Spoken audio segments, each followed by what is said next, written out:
Hello बच्चों, let's see question. A long horizontal wire P carries a current of 50 ampere. It is rigidly fixed. Another another wire Q is placed directly above and parallel to P. The weight of the Q is 0.075 Newton per meter and carries a current of 25 ampere. Find the position of the wire Q from the wire P so that Q remains suspended due to the magnetic repulsion. Also indicate the direction of current in the Q with respect to P.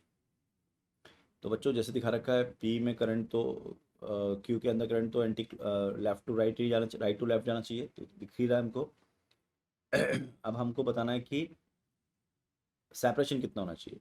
तो सीधी सी बात करेंगे तो हम बोलेंगे force on q due to P magnetic should be balance due to the M g of the q, right.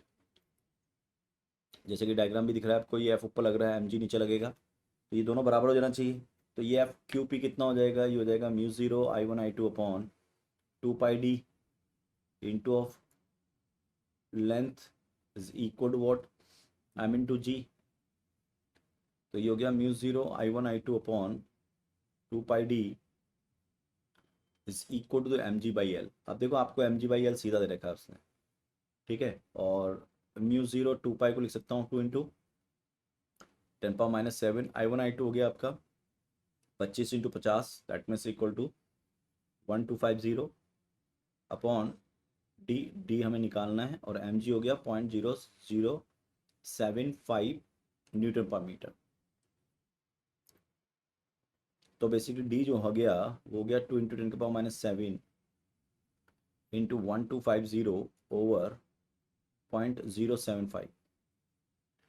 तो ये तो हटा दो, 3 पावर ऊपर लगा दो प्लस की 3 पावर, 25 से इसको काटो 3 बार, ये 50 बार कट जाएगा, ठीक है।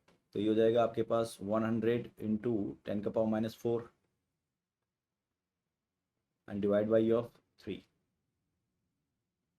that is your 100 इंटू 10⁻⁻2, या इसको सीधा सीधा लिख सकता हूँ मैं, इज इक्वल टू,